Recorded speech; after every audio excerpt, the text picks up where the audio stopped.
Hello everyone, a very good afternoon. Today we will be covering infectious diseases from internal medicine in this lecture. A very good afternoon. How are you all doing? Put a thumbs up if I am audible. If you can see the screen, everything is fine with the screen, put a thumbs up. Shall we proceed with our discussion? Shall we proceed with our discussion? Are you all interested, excited for this rapid revision on infectious diseases? Are you all interested? Okay, so in this lecture, we are going to cover some part of the infectious diseases you will be studying in microbiology also. Okay, but here we'll take a quick revision of all the diseases which spread via the by which are spreading by different modes. So infectious diseases can be transmitted either via the oral route. They can be transmitted either by the respiratory route, okay, or they can be transmitted by skin to skin contact or coming in contact with the different fomites. Okay, let's start with our discussion of infectious diseases. So first one is, let's learn about some of the respiratory infections, that is pneumonia. Now, please understand what are the different causes of pneumonia. The different causes of pneumonia include, first, what are the different atypical causes of pneumonia. Okay, so atypical pneumonia. What is atypical pneumonia? In atypical pneumonia, you will not get the typical signs of pneumonia. So atypical pneumonia is caused by mycoplasma, legionella, chlamydia. So these three organisms will cause atypical pneumonia. Coming to the nosocomial pneumonia, which is healthcare associated pneumonia seen in the hospital settings. Okay, so these include your staphylococcus, gram negative, anaerobes, and pseudomonas. So pseudomonas infection generally is seen in the patients who are intubated. Then comes the causes of pneumonia in the immunocompromised patients. In immunocompromised patient, the most common cause of pneumonia is streptococcus pneumonia. Okay, it is streptococcus pneumonia. Then Staphylococcus, gram-positive rods, fungi, viruses, pneumocystis jirovecii, and mycobacteria infections can also be seen in immunocompromised patient. So please remember, the most common cause of pneumonia in immunocompromised patient is streptococcus pneumonia. And in HIV patient, please remember, pneumocystis jirovecii pneumonia is the cause of pneumonia. Next comes, what is the cause of pneumonia in case of patients who have aspirated something? It is anaerobes. Okay. Next is in alcoholics or the patients who are IV drug users. In them, the infection with staphylococcus, streptococcus pneumoniae, klebsiella, and staphylococcus are more common.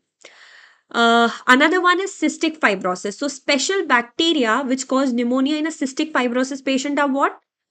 These are Staphylococcus, Pseudomonas, Burkholderia, and Mycobacteria.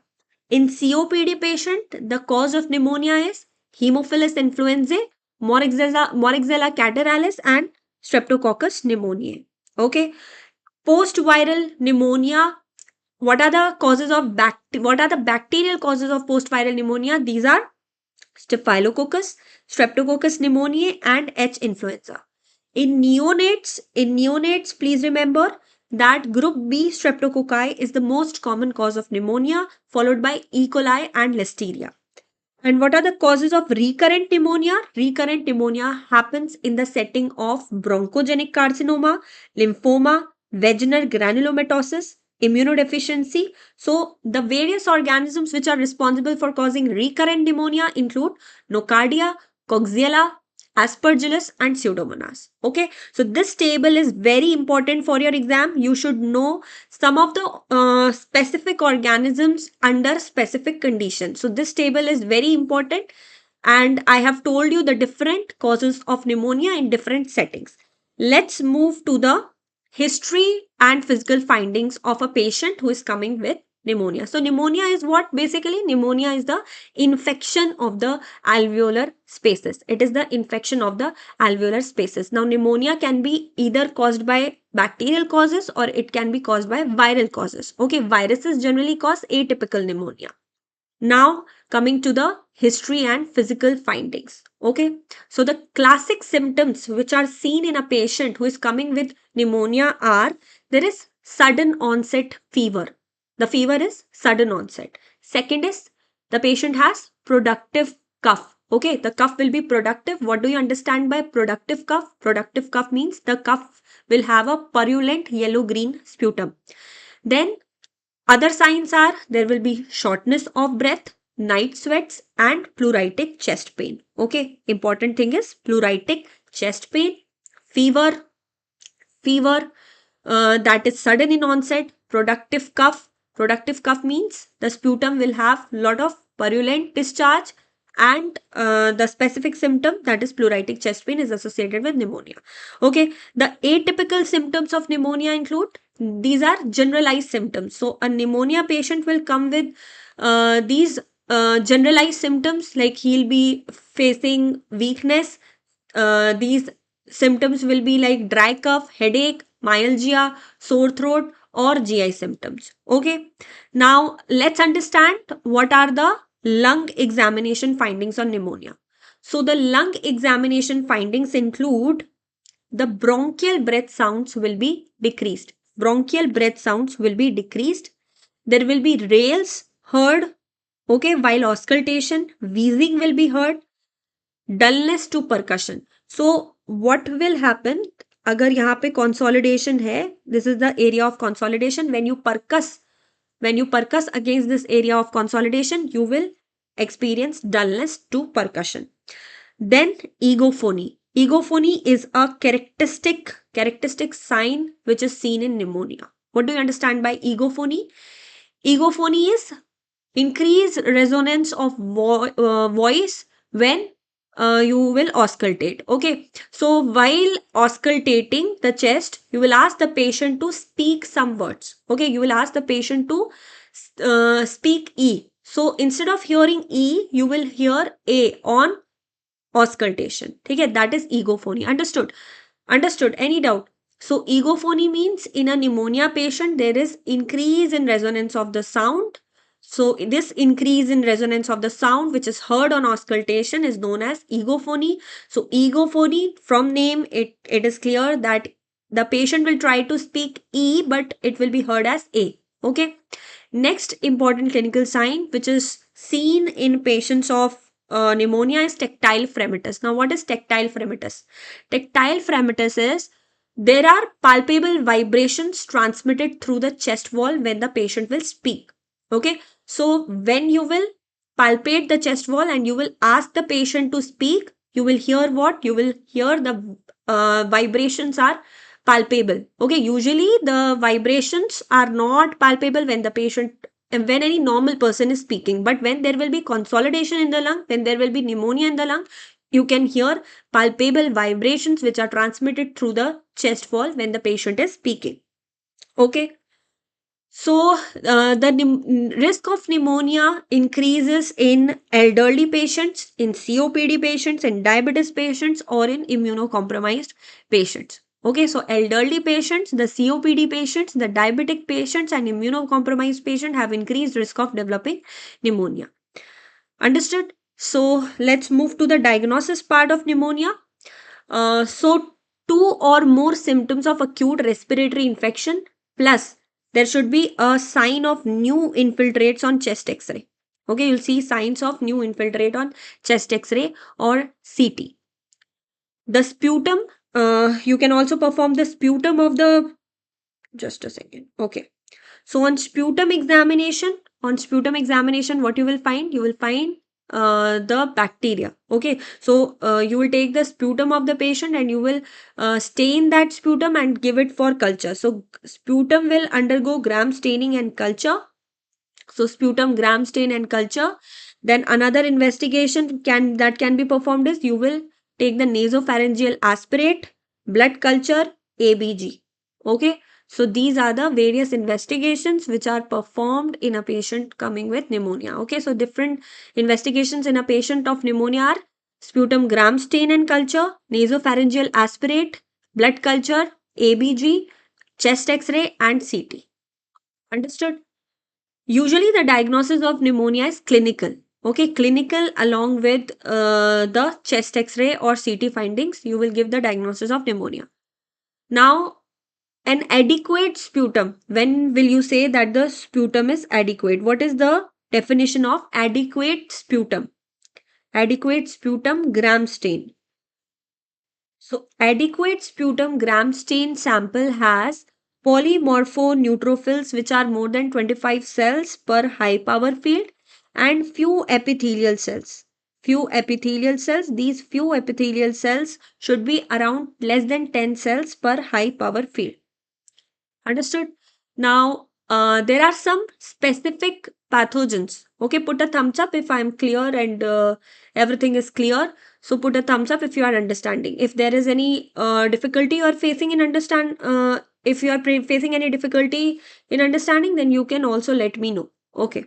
So the various tests for specific pathogens include for Legionella, you perform urine Legionella antigen test. Okay, so you perform urine Legionella antigen test.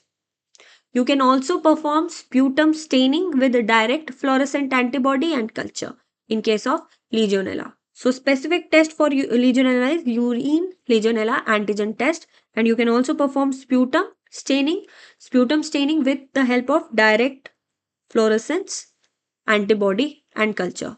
Okay. For chlamydia pneumonia, you perform the serological testing. You perform serology and you perform PCR for chlamydial pneumonia. In case of mycoplasma pneumonia, the diagnosis is usually clinical. You can also perform serum cold agglutinins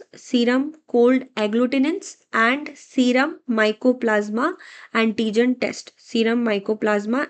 test. In case of streptococcus pneumoniae, you can perform urine pneumococcal antigen test and culture. And in case of viral pneumonia, you perform nasopharyngeal aspirate, rapid molecular tests, and the again viral culture, direct fluorescence antibody test. These are the various tests you can perform in case of viral pneumonia. Okay. Now, there is a CUB 65 score in case of pneumonia patient. In order to decide whether you need to hospitalize the pneumonia patient or you need to carry out the outpatient treatment of the pneumonia patient, you have a CUB 65 score. So, what does CUB 65 stand for? What does CUB 65 stands for? So, CUB 65, please understand this test is this score is for deciding whether you need hospitalization or whether you can treat the patient in outpatient category. So CURB 65. That is anyone. It stands for confusion. U stands for uremia, the blood urea nitrogen levels more than 19. R stands for the respiratory rate more than 30 breaths per minute. Then blood pressure, the systolic blood pressure more than 90, diastolic blood pressure less than 60, age more than 65 years. This is the criteria in the CUB 65 score. Okay? This is to decide whether you need hospitalization or not. So please understand this. अगर ये curve 65 score 2 to 3 आ रहा है तो you will consider inpatient treatment. You need to hospitalize the patient. Okay, if it is a more than 4, then again it is you need the ICU admission of the patient. Okay, another important thing is the pneumococcal vaccine. Pneumococcal vaccine should be given to all children. It should be given to all children. It should be given to patients who are more than 65 years of age. The patients who have splenic dysfunction, like patients of sickle cell disease, immunocompromised patients, and patients who are having chronic diseases like diabetes mellitus. So, pneumococcal vaccines are given to These people. Pneumococcal vaccines are given to these people. Okay. Let's see. This is Legionella pneumonia. Then coming to the complications of pneumonia, please understand what are the different complications of pneumonia. The complications include pleural effusion, empyema, lung abscess, necrotizing pneumonia, bacteremia. In case of empyema, you will require surgical drainage and you will require chest tube placement in addition to antibiotics. Understood? Okay. So this was about pneumonia. We saw the symptoms, we saw the lung findings, we saw the diagnosis, we saw the various tests which is done under specific condition, we saw the complications, then understood the curve 65 score, and the treatment part is calculated based on the curve 65 score, whether you need to hospitalize the patient or you will need to treat the patient in a outpatient settings. Okay, so outpatient treatment can be done on the मतलब OPD basis पे जो patients treat किए जाते हैं, that outpatient treatment can be done with the help of oral antibiotics in uncomplicated cases. And for patients with obstructive diseases like cystic fibrosis or bronchiectasis, we can add Pseudomonas, staphylococcal or anaerobic coverage. Okay, so let's see the treatment of pneumonia based on the type of the patients and the suspected pathogens. Let's see the treatment of the pneumonia based on the patient type, the suspected pathogens, and the empiric coverage. Okay, so if it is a outpatient patient and he is coming with community acquired pneumonia, his age is less than 65 years of age and he has not taken any antibiotics within 3 months. The suspected pathogens under this condition, community acquired pneumonia is generally caused by Streptococcus pneumoniae, Mycoplasma pneumoniae, chlamydial pneumoniae, H influenza, or it can be viral pneumonia. In such setting, when the patient has not consumed any antimicrobials within 3 months, then you will give macrolide or doxycycline as the empirical treatment. Now, if the age of the patient is more than 65 years age, if the age of the patient is more than 65 years of age, plus there is any comorbidity present like COPD, heart failure, renal failure, diabetes, liver disease, or he has used antibiotics within 3 months. So, in these patients, the cause of pneumonia is Streptococcus pneumoniae, H influenzae, aerobic bacteria, gram negative bacteria like your E. coli, Enterobacter, Klebsiella, Staph aureus, Legionella, and viruses. In these patients, you will give what? Fluoroquinolones or beta lactam plus macrolide. Understood? Let's move to community acquired pneumonia, which will require hospitalization. So, community acquired pneumonia, which require hospitalization, in those patients also we give fluoroquinolone, anti-pneumococcal beta-lactam, and macrolide. Now, in case of community acquired pneumonia that require ICU care, you will give anti-pneumococcal beta-lactam, fluoroquinolones. Okay, again the same treatment only. And coming to the hospital acquired pneumonia, what do you understand by hospital acquired pneumonia?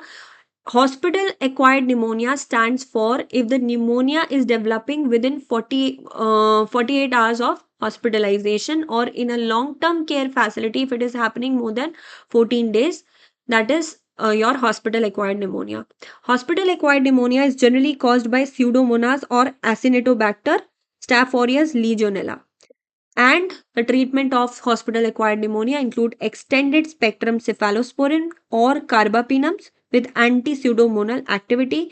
We can add a aminoglycoside or fluoroquinolone for the coverage of resistant organisms like pseudomonas until the lab sensitivities identify the best test. Finally, we have the critically ill or worsening patients over 24 to 48 hours on initial antibiotic therapy. When initial empirical antibiotic therapy is not working in those patients, you will suspect MRSA. Okay, you will suspect MRSA. In those patients, you need to add vancomycin or linezolid or give a broad gram negative coverage. Okay, so for MRSA, you need to add vancomycin or linezolid. Understood? Clear? Put a thumbs up if this is clear. Okay. So usually you give macrolide or doxycycline in case of community acquired pneumonia if the patient has not taken any antibiotics within 3 months. Okay, you give macrolide or doxycycline. If the patient has taken antibiotic within 3 months, or if the age of the patient is more than 65 years, or he's coming with any comorbidity, then you will give fluoroquinolones. You will add fluoroquinolones or beta lactam along with the macrolide. Okay, any doubt? Let's move to this is again the summary of the treatment in case of community acquired pneumonia. So in outpatient basis, if the patient is healthy and he has not consumed any antibiotics in the past 3 months, we will give macrolide and doxycycline. If the patient has any comorbidities or he has taken antibiotics in the past 3 months, you will give fluoroquinolone or and beta lactam. In case of inpatient settings, when ICU care is not required, you will give fluoroquinolones, beta lactam and macrolide. In case of in patient patients जिनको ICU में admit किया गया है उनमें हम beta lactam देंगे plus azithromycin again beta lactam and fluoroquinolones. Okay. Now, in case of special conditions, like if you are suspecting pseudomonas as a cause of pneumonia, you will give anti-pseudomonal medications like piperacillin, tazobactam, cefepime, imipenem, plus ciprofloxacin, levofloxacin, or aminoglycoside. And in case of MRSA, you need to add linezolid, vancomycin, plus clindamycin. That is the treatment of community acquired pneumonia. Let's move to the next respiratory infection, that is tuberculosis.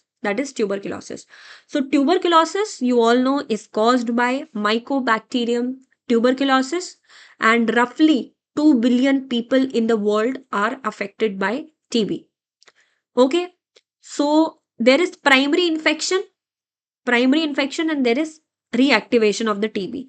Now, this primary infection generally converts into a latent infection. This initial infection generally converts into a latent infection if the immunity of the patient is good. Okay, and these patients will be asymptomatic. Most symptomatic cases, that means the active disease patient. So activation कैसे होता है TB का? Activation happens when there is reactivation of the latent infection.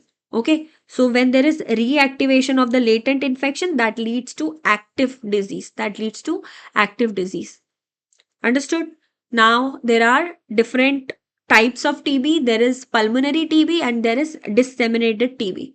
Pulmonary TB is more common as compared to the disseminated TB. Now, what is disseminated TB? Disseminated TB means the TB has affected different organs like lungs. It has spread to the GU tract, bone, or the GI tract. That is disseminated TB. Now, what are the risk factors for active disease? What are the risk factors that will lead to reactivation of TB? These include immunosuppression in case of HIV or AIDS patient, alcoholism, pre-existing lung disease, diabetes, advancing age. The risk factors for TB exposure include if the people are living in crowded conditions. Okay? So that is a risk factor.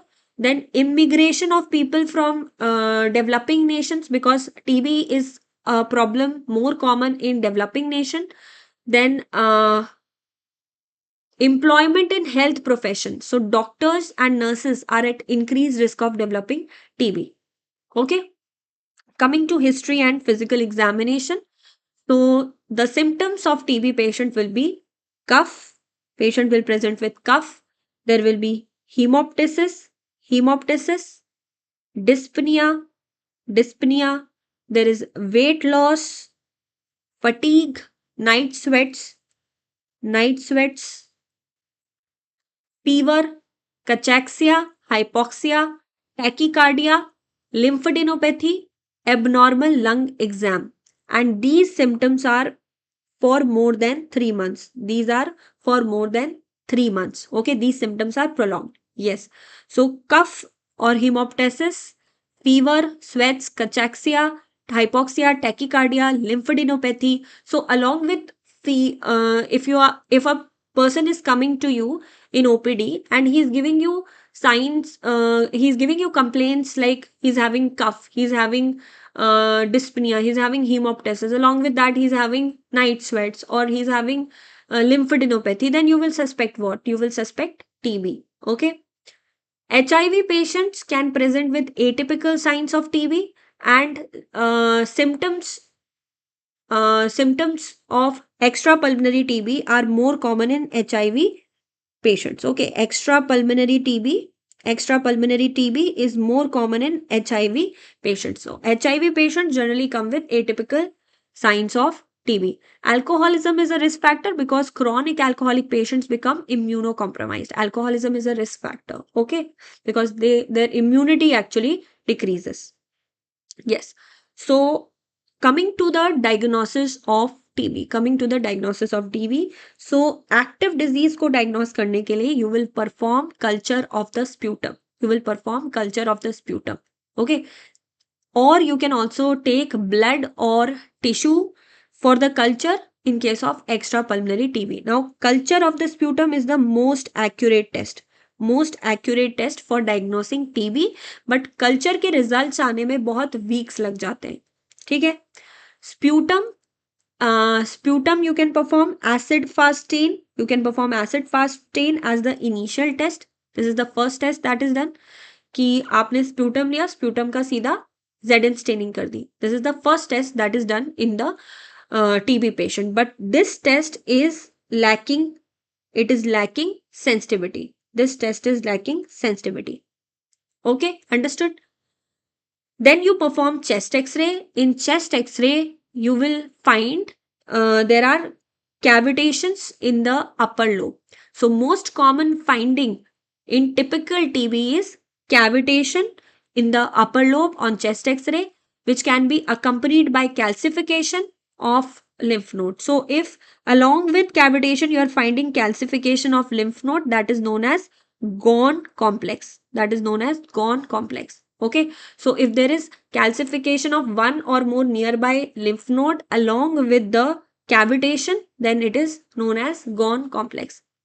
HIV patients are those who are having primary TB. They will show lower lobe infiltrates and no calcification. Okay. So normally the TB patient will come with upper lobe cavitation. The TB patient can present with Gone complex. But the HIV patients who are having TB, or the patients who are having primary TB, they will show lower lobe infiltrates and without any cavitation. So cavitation will not be seen in case of HIV patients. You will only see lower lobe infiltrates in HIV patient. Understood? Any doubt?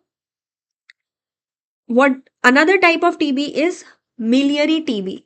What is miliary TB? In miliary TB, you will find fine nodular densities which are distributed throughout the both lungs. That is miliary TB. In miliary TB, you will find multiple fine nodular densities which are distributed in the both lungs.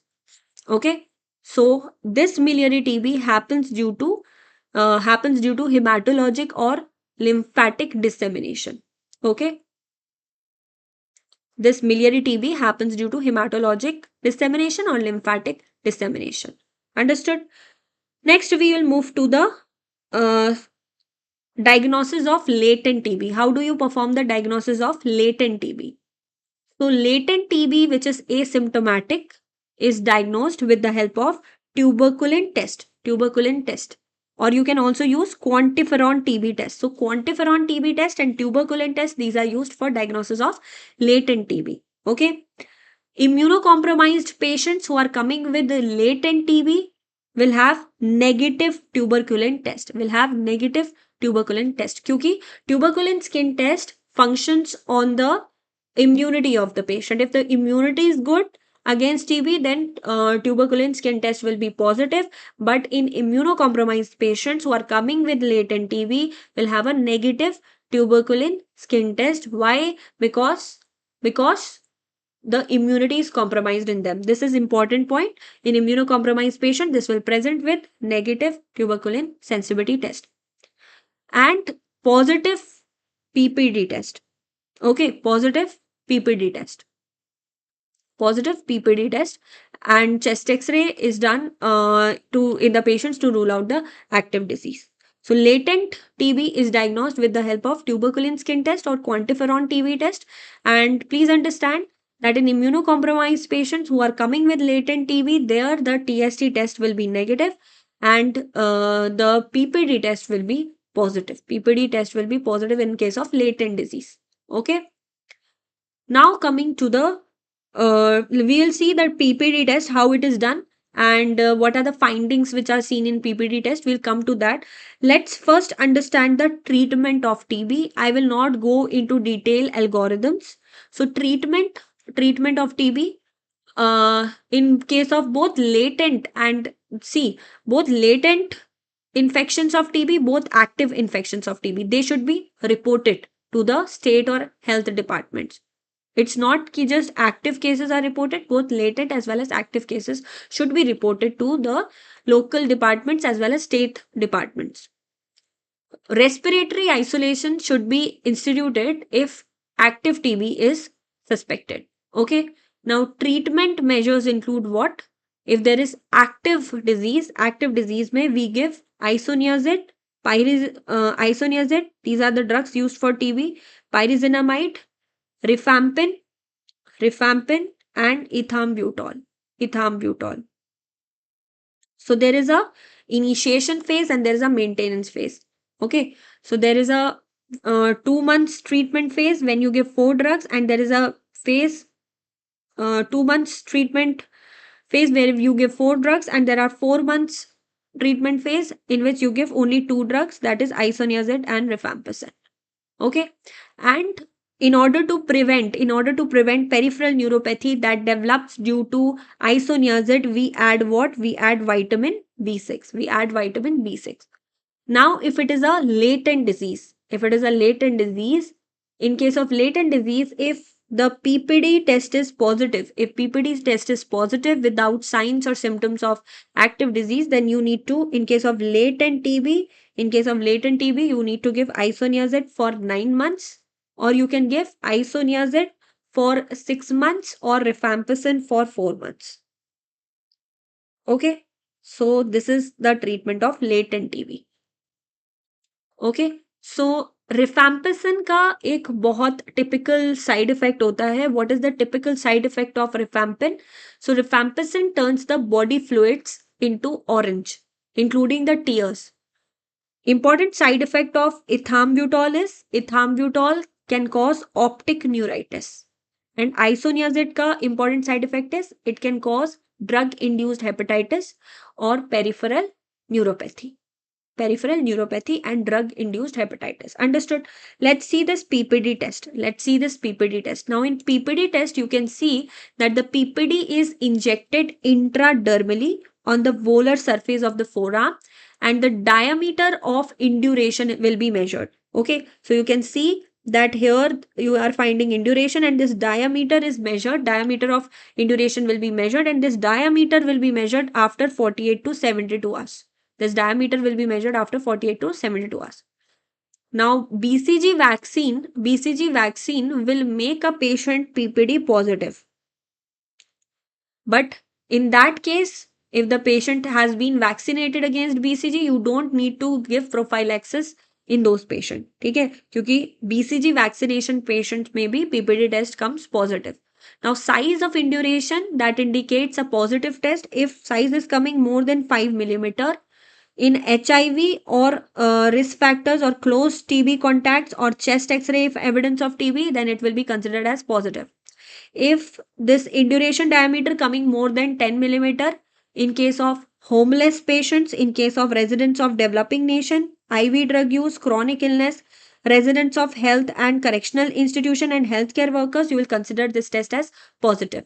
If it is coming more than 15 millimeter, if this induration diameter is coming more than 15 millimeter, then everyone else, including those with no known risk factors, will be considered as positive. So this is the positive PPD Please remember these values: more than 5 millimeter in patients who are having HIV, or those who are having close TB contact, or they are having chest x-ray evidence of TB. While more than 10 millimeter, it is considered positive in case of homeless patients, in case of residents of developing nations, IV drug use, chronic illness, and residents of health and correctional institutions, as well as healthcare workers.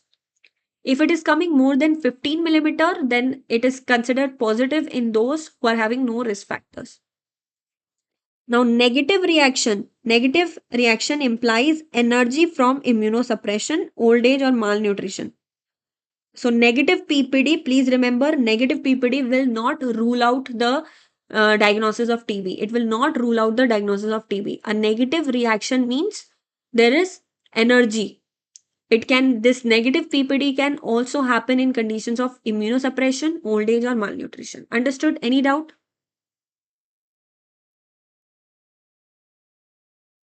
Okay, so this is about the latent TB and the treatment of TB. Latent TB as well as the treatment of TB. Let's move to this prophylaxis part as well as the treatment part. We'll cover in detail when we'll cover PSM. Okay, so let's revise about aspergillosis now. Let's revise about aspergillosis. So, aspergillosis is caused by Aspergillus fumigatus. It is caused by Aspergillus fumigatus. And the infection of Aspergillus fumigatus spreads by spores. So, it spreads by spores. It can be seen on silver stain. So, when we perform silver staining of Aspergillus fungus, Aspergillus fumigatus, how does Aspergillus fumigatus looks on the silver stain? It will look as an acutely branched septate hyphae. Acutely branched septate hyphae having less than 45-degree of angle between the two branches. Okay, so it will be a acutely branched septate hyphae. Okay. What do you understand by allergic bronchopulmonary aspergillosis? So, first condition which is caused by Aspergillus fumigatus is allergic bronchopulmonary aspergillosis. In allergic bronchopulmonary aspergillosis, there is a hypersensitivity reaction. This is a hypersensitivity reaction against Aspergillus, and it is commonly seen in patients who are asthmatic and in cystic fibrosis patients. On history, the findings will be fever, wheezing, cough, hemoptysis, and mucus plugs. Okay, you will get mucus plugs, fever, and wheezing, like seen in allergic conditions. Even in asthma, also you get wheezing. Here also you'll get wheezing because this is a hypersensitivity reaction that is commonly seen in asthmatic and cystic fibrosis patient. How do you diagnose allergic bronchopulmonary aspergillosis?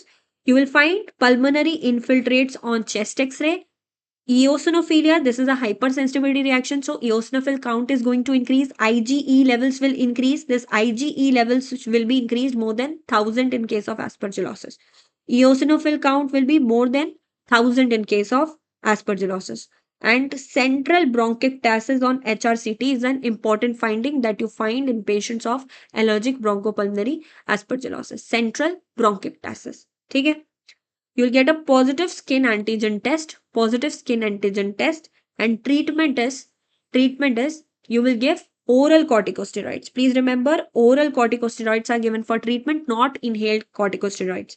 And you will add itraconazole if the patient is having recurrent allergic bronchopulmonary aspergillosis. Understood?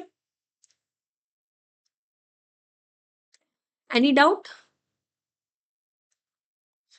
So let's move to aspergilloma. What do you understand by aspergilloma? What is aspergilloma? So aspergilloma is a radiographic finding. It is a radiographic finding. It is a radiographic finding. This is incidental radiographic finding in patients who are having pre-existing lung disease like sarcoidosis, TB, or pneumocystis pneumonia. Now, aspergilloma can be asymptomatic or it can present with hemoptysis, fever, and cough.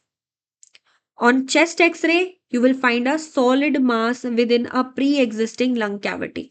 Okay, so If a patient who is having pre-existing lung disease, if he's having pre-existing lung disease like sarcoidosis, pneumocystis pneumonia or TB, he develops hypersensitivity against aspergillus. So there will be a formation of a mass, solid mass within the pre-existing lung cavity. This is known as aspergilloma. The lab test will be normal here. Treatment will be, you will give itraconazole to the patient, or you can do a surgical resection of that mass if the patient can tolerate the procedure. Next one is chronic necrotizing pulmonary aspergillosis. Chronic necrotizing pulmonary aspergillosis. What is chronic necrotizing pulmonary aspergillosis? This is a rare antibiotic resistant pneumonia. This is a antibiotic resistant pneumonia. Antibiotic resistant pneumonia that occurs in patients with alcoholism, those who are having alcoholism, or the patients who are steroid dependent. Steroid dependent patients. Steroid dependent COPD patients. Okay? So chronic necrotizing pulmonary aspergillosis is a antibiotic resistant pneumonia that happens in chronic alcoholic patients or steroid dependent COPD patient. The patient will present with fever, cough, hemoptysis, night sweats, and fatigue. Okay, the symptoms are like TB only. The treatment of this is, you will give voriconazole to the patient and perform surgical resection if it is resistant or severe. Finally, we learn about invasive aspergillosis. Invasive aspergillosis is a severe condition. It is a severe condition. It is seen in immunocompromised patients. The patients who are on chemotherapy and transplant, you will see invasive aspergillosis. This is a severe, rapidly progressive infection. This is a severe infection and it is rapidly progressive infection. Rapidly progressive infection.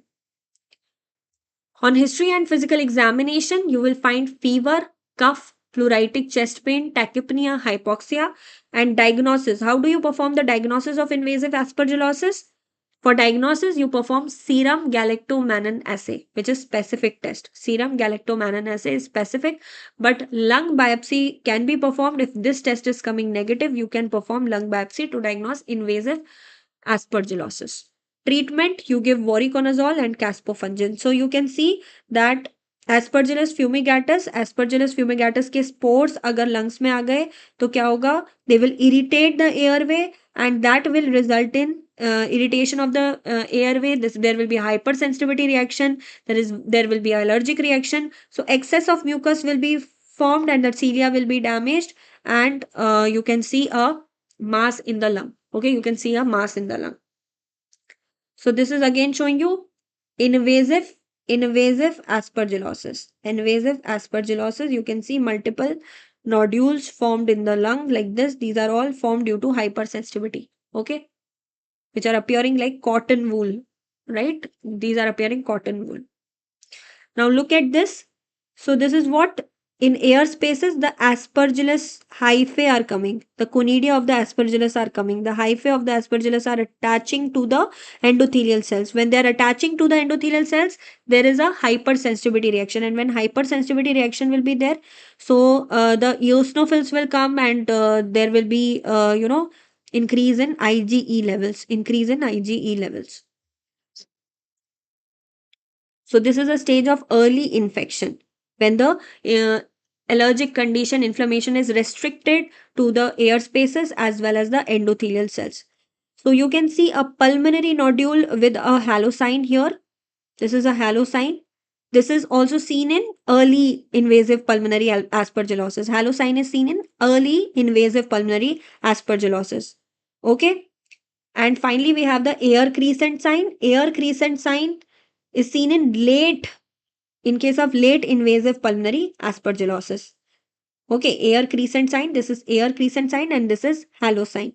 Halo sign in early invasive pulmonary aspergillosis and air crescent sign in late pulmonary aspergillosis. Okay, that is in brief about aspergillosis. Let's come to acute pharyngitis. Acute pharyngitis. So most common cause of acute pharyngitis is viral. but it can also happen due to a bacterial cause, streptococcal pharyngitis it is called then. And streptococcal pharyngitis will be caused by group A beta hemolytic streptococcus pyogenes. Group A beta hemolytic streptococcus pyogenes. What are the causes of acute pharyngitis? What are the bacterial causes of acute pharyngitis? Bacterial causes include group A streptococci, Neisseria gonorrhoeae, Corynebacterium diphtheriae, Mycoplasma pneumonia. And what are the viral causes of acute pharyngitis? It includes rhinovirus, coronavirus, adenovirus, HSV, EBV, cytomegalovirus, influenza virus, and Coxsackie virus. So these are the different causes of acute pharyngitis. Different causes of acute pharyngitis. So you can see this is an image showing you the pharyngeal erythema caused by streptococcal pyogenes. In pharyngitis, there will be a lot of pharyngeal erythema. This is caused by streptococcus pyogenes, which is the most common bacterial cause of pharyngitis. Streptococcus pyogenes is the most common bacterial cause of.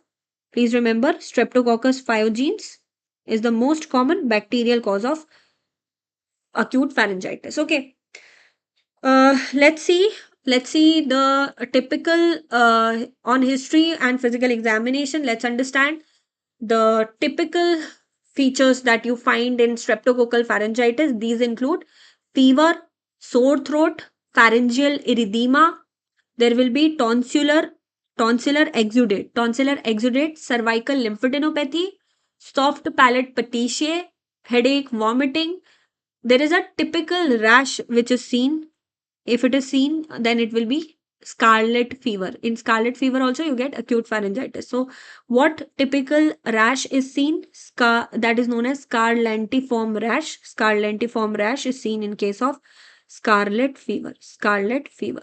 Okay. So typical features of streptococcal pharyngitis will include patient will experience fever, sore throat, pharyngeal erythema, tonsillar exudate, cervical lymphadenopathy, soft palate petechiae, headache, vomiting. These will be the typical features of streptococcal pharyngitis.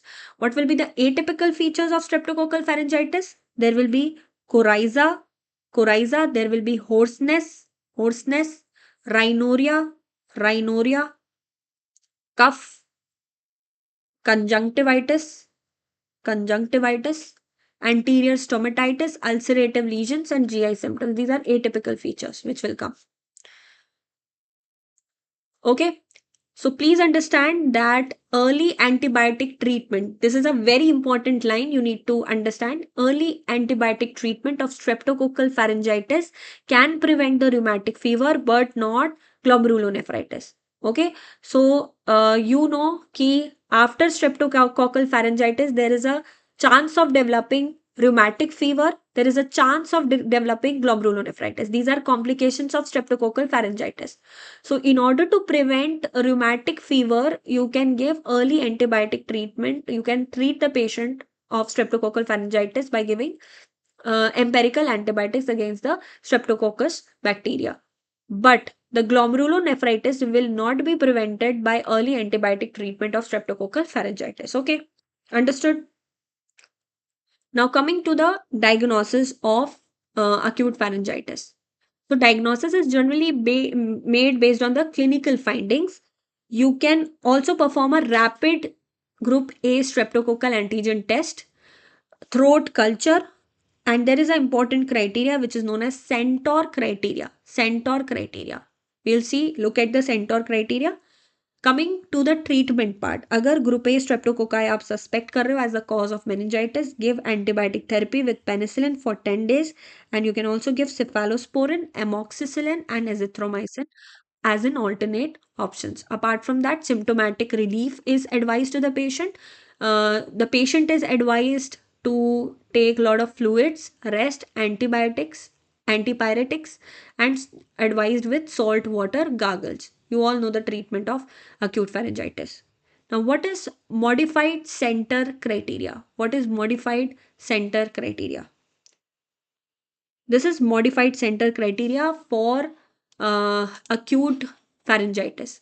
Okay, modified center criteria for acute pharyngitis. Fever is given 1 point, tonsillar exudate 1 point, tender anterior cervical lymphadenopathy 1 point, lack of cough 1 point, 3 to 14 years of age 1 point, 15 to 45 years 0 point, more than 45 years -1.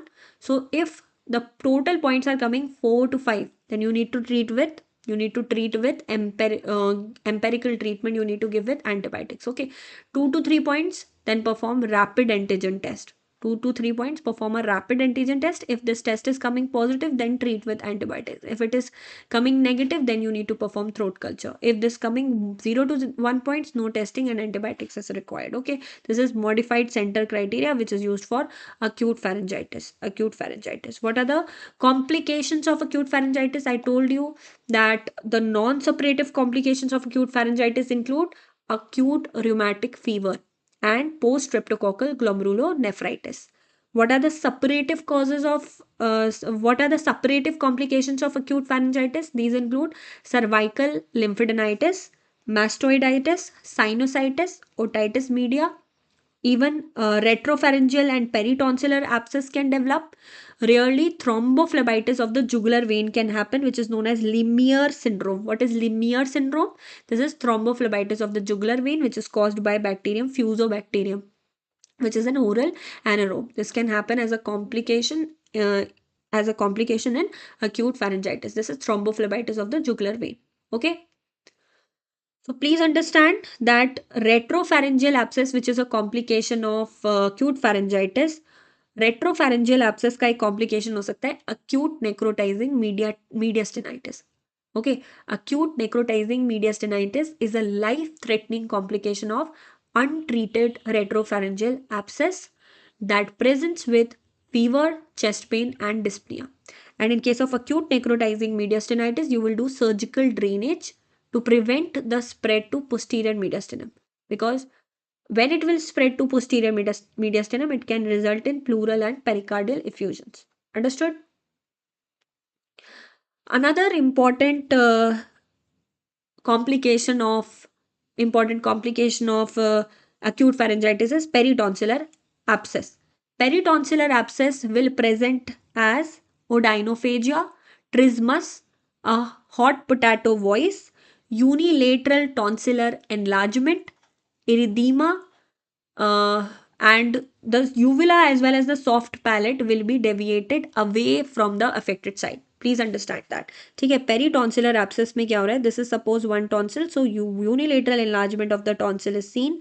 The patient will have a hot potato voice, odynophagia, pain while speaking and swallowing, and trismus, erythema, and please understand that uvula and soft palate will be deviated away from the affected side. Understood? That is peritonsillar abscess. Peritonsillar abscess. Okay, so this was about acute pharyngitis. Let's move to the various oral infections. Let's understand the various oral infection. So let's understand Ludwig angina. What is Ludwig angina? Ludwig angina is rapidly progressive cellulitis of the submandibular space. Okay, so submandibular space में cellulitis हो रहा है. That is Ludwig angina. This rapidly progressive cellulitis of the submandibular space can cause fever and it can result in airway compromise. How this cellulitis can result in airway compromise? When the submandibular space will be having a lot of cellulitic edema, that will result in airway obstruction. So Ludwig angina can result in fever and airway compromise. Okay. Usually this Ludwig angina is polymicrobial infection. Polymicrobial infection, and it usually develops in the setting of poor oral hygiene. The treatment is you give IV antibiotics, you perform airway management, and you do the surgical drainage. Okay, if there is abscess formation. Next one is acute lymphadenitis. Let's understand acute lymphadenitis. Okay, so acute lymphadenitis is what? You are getting inflammation of the lymph nodes. This lymph nodes inflammation will be unilateral and will have a rapid onset, will develop within 1 week, and most commonly this is caused by Staph aureus and can be caused by Streptococcus pyogenes, and generally this involves the submandibular glands. Acute lymphadenitis generally involves the submandibular gland. So you need to differentiate between acute lymphadenitis and Ludwig angina. In Ludwig angina, there is cellulitis of the submandibular space, while in acute lymphadenitis, there is inflammation of the submandibular glands. Antibiotics are required if the symptoms like fever, cellulitis, fluctuance are present to prevent the abscess formation. Coming to parotitis. Coming to parotitis. So, what is parotitis? Parotitis is painful swelling of the parotid gland, and this painful parotid gland is caused by painful swelling of the parotid gland is caused by Staph aureus, and uh, especially it is seen in elderly after surgery, and this is prevented with adequate fluid intake and oral hygiene, and you need to treat it with IV antibiotics. Understood? Next infection is sinusitis. So sinusitis means there is inflammation of the paranasal sinus. Most commonly affected sinus is maxillary sinus. Most commonly affected sinus is maxillary sinus. The different subtypes of sinusitis include what? There is acute sinusitis and there is chronic sinusitis. Acute sinusitis develops within 1 month. So within 1 month, if there are symptoms, so that is acute sinusitis. In case of virus or streptococcal pneumonia, H. influenzae and Mycobacterium catarrhalis, these are all causes of acute sinusitis. Bacterial cause of Okay, so acute sinusitis, in case of acute sinusitis, the symptoms will be lasting less than 1 month. Acute sinusitis symptoms will be lasting less than 1 month. This is most commonly associated with viruses, Streptococcus pneumoniae, H. influenzae, and Mycobacterium catarrhalis. Okay, these are the different causes of acute sinusitis. These are the different causes of acute sinusitis. Bacterial causes are rare, and bacterial causes of acute sinusitis are generally characterized by purulent discharge, facial tenderness, hyposmia, anosmia, and symptoms will be lasting for more than 10 days. Then coming to chronic sinusitis. Chronic sinusitis means the symptoms will persist for more than 3 months, and chronic sinusitis is a chronic inflammation of the sinuses which is caused by obstruction of the sinus discharge. Obstruction of the sinus discharge, and generally there is development of low grade anaerobic infections. Coming to history and physical examination findings of sinusitis. So the patients present with fever, there will be fever. There is infection, so infection means generally fever will be there. There will be facial pain and pressure, headache, nasal congestion and discharge. There will be tenderness of the sinuses, erythema and swelling over the affected area. Okay. In case of acute bacterial sinusitis, you will get high fever, leukocytosis, and purulent discharge. Okay. High fever, leukocytosis, and purulent nasal discharge. These are all suggestive of acute bacterial sinusitis. So, the complications, look at this figure. This is showing you sinusitis. Okay. So, this is a coronal CT image that is showing you opacified. This is showing you opacified left maxillary sinus, opacified left maxillary sinus, and associated with bony thickening. Can you see that the bone has thickened here? Associated with bony thickening, consistent with chronic maxillary sinusitis. This is consistent with chronic maxillary sinusitis. Okay. The complications of sinusitis will include sinusitis complication. Can you tell me the different complication of sinusitis? Sinusitis can cause meningitis. It can cause meningitis. Okay. It can cause frontal bone osteomyelitis. Frontal bone osteomyelitis. It can cause cavernous sinus thrombosis. Cavernous sinus thrombosis. And abscess formation. Abscess formation. Okay, these are the different complications of sinusitis. Okay, now there is a invasive fungal sinusitis. Invasive form of sinusitis, invasive fungal sinusitis. Can you name that condition? So this is a life-threatening condition which is caused by mucor and rhizopus, mucormycosis, right? So it happens in patients who are diabetic, who are immunocompromised, or those who have neutropenia. Okay, this was about sinusitis. We have learned about the acute sinusitis, the chronic sinusitis. We have seen the physical findings and complaints of a patient of sinusitis. Now, coming to the diagnosis. Diagnosis of sinusitis is usually clinical based on the symptoms. Okay. So, culture and imaging is generally not required in case of sinusitis. When you perform transillumination test, that will show opacification of the sinuses, and CT is the test of choice in case of sinus imaging, but usually necessary only if symptoms are persisting after treatment. We don't perform CT in the initial setting. We perform CT only if the symptoms are persisting after treatment. So the test of choice for sinus imaging is CT, but her sinusitis के patient में CT करने की जरूरत नहीं है. We either ask for the X-ray. ठीक है, we ask for the X-rays. CT is reserved for those cases in which the symptoms will persist after treatment. Okay. Now, what is the treatment of sinusitis? So, acute sinusitis or viral sinusitis is usually self-limited. And in order to treat acute sinusitis or viral sinusitis, you go for symptomatic therapy. You give decongestants, you give antihistamines, you give nasal saline, you give painkillers, right? That is the treatment. But for acute bacterial sinusitis, you can give antibiotics. What antibiotics can be given? For acute bacterial sinusitis, you can give amoxicillin, clavulunate, and amoxicillin and clavulunate are given for 10 days. Or you can give clarithromycin or azithromycin or trimethoprim sulfamethoxazole.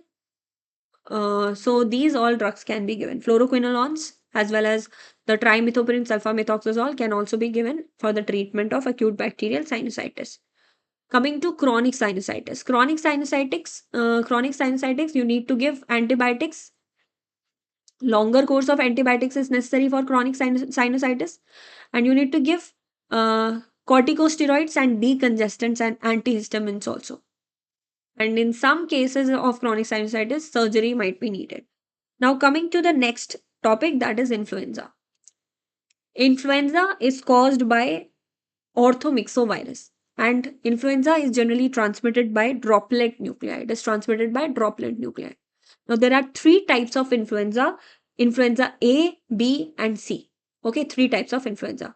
Now, influenza A consists of H5N1 and H1N1. These H5N1 and H1N1, these are classified based on the glycoproteins. ठीक है, हीमाग्लूटिनिन और न्यूरामिनिडेज के base पे इनको classify किया गया है. Okay. Now there are two phenomena which are observed in influenza virus. There is something known as antigenic drift and antigenic shift. What is antigenic drift? Now, antigenic drift is small gradual change in the surface protein. Okay. So in the surface protein, if there is a small gradual change, and this generally happens due to point mutation, and these small changes are sufficient that they allow the virus to escape the immune recognition. And this can result in individuals being affected with influenza multiple times. So due to antigenic drift, what will happen? These point mutations, these changes will make the virus to escape the immune recognition, So antigenic drift are small and gradual in nature. And example is point mutation. Antigenic drift. Okay, this is drift. What is antigenic shift? Antigenic shift is acute major change. It is acute major change in influenza A. Significant genetic reassortment that leads to pandemics. Antigenic shift is responsible for pandemics. Okay, antigenic shift is responsible for pandemics. Understood? Now, coming to the history. ठीक है, तो influenza का infection होगा. The patient will typically present with abrupt onset fever, myalgia, chills, cough, coryza, weakness. And how do you perform the diagnosis? The best initial test for diagnosis is rapid influenza test of the viral antigen. And you go for the nasopharyngeal swab. Best initial test is rapid influenza test of viral antigens from the nasopharyngeal swab. Most accurate test, if it is asked, most accurate test is direct fluorescence antibody test, viral culture, or PCR test. Now, rapid influenza test of the viral antigen, which is performed on the nasopharyngeal swab, has a low sensitivity. And the diagnosis of influenza is usually a clinical diagnosis, and leukopenia is a common finding in influenza. Coming to the treatment part of influenza, generally symptomatic care is advised with analgesics and hydration. And you can give antiviral drugs, which antiviral are used for treatment of influenza, oseltamivir and zanamivir.